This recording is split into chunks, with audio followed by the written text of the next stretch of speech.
They always say time changes things, but you actually have to change them yourself. He was born on the 6th of August 1928 in Pittsburgh as Angel Warhol. His parents came from the village Mikova near Medželaborce, from where they moved to America in 1913. His father worked as a miner. Mother with 3 sons lived on the breadline. Growing up in Depression-era Pittsburgh, the family had few luxuries, but Warhol's parents bought him his first camera when he was 8 years old.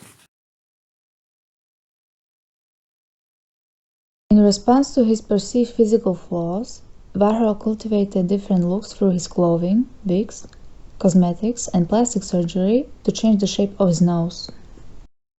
He dyed his hair striking silver color in his early 20s in hopes that people would pay more attention to him, particularly noting how young he looks in comparison to his gray hair. Later in his life he had premature baldness and massive scars from gunshot wounds suffered in 1968 when a writer who had appeared in Warhol's film I, a Man, came into the studio and shot him, which left him emotionally and physically scarred, and he had to wear a corset for the rest of his life. Warhol attended the Shanley High School in Pittsburgh along with high school art club, where later on he was excluded for apparently being too talented for his age, creating works at a far superior level to his contemporaries in the club. When he graduated from college with his Bachelor of Fine Arts degree in 1949, Warhol moved to New York City to pursue a career as a commercial artist. He worked as a recruitment graphic for the Vogue, 17, New Yorker, Harper's Bazaar magazine, and for the Tiffany's, Bonwit Teller Companies, and L. Miller Shoe Store. He changed his name to Andy Warhol. In college, Warhol developed a blotted line technique that combined drawing with basic printmaking. Blotted line allowed him to create a variety of illustrations using the same initial pattern, important to his commercial illustrations career when he could bring several ideas to clients. This was the beginning of his lifelong interest to quickly create multiples. In 1957, Warhol published a book of his mother's drawings, Holy Kids by Andy Warhol's mother, and had her to add feminine and delicate penmanship to hundreds of his drawings.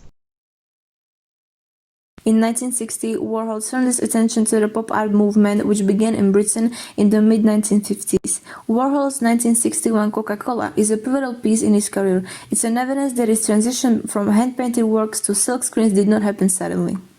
Warhol turned to perhaps his most notable style, photographic silkscreen printing, in 1962. Among Warhol's first photographic silkscreen works are his paintings of Marilyn Monroe made from a production still from the film Niagara. In 1962, he began a large series of celebrity portraits featuring Marilyn Monroe, Elvis Presley, and Elizabeth Taylor. Warhol made his first series of Campbell soup cans in 1962 and exhibited them the same year in his first solo pop art exhibition at Theaters Gallery in Los Angeles.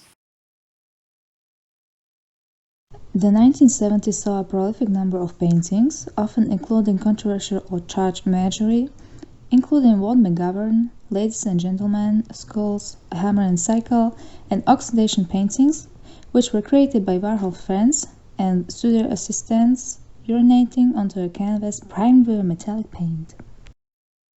Throughout his career, Warhol frequently collaborated with artists. In 1984, he worked with young artists Jean-Michel Basquiat, Francesco Clementi, and Kate Haring. He published his mass-produced book, Andy Warhol's Index, in 1967, and The Philosophy of Andy Warhol, From A to B and Back Again, was published in 1975.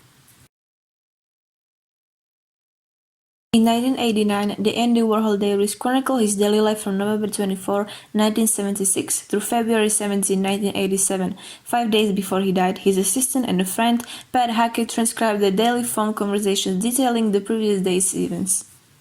Warhol produced a range of films between 1963 and 1968, beginning with his first feature-length film Sleep in 1963. His groundbreaking 8-hour-long silent film Empire in 1964.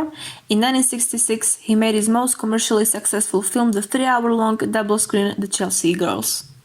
Warhol took an interest in television and produced two cable shows, Andy Warhol's TV in 1980 through 1983 and Andy Warhol's 15 Minutes in 1985 through 1987 for MTV.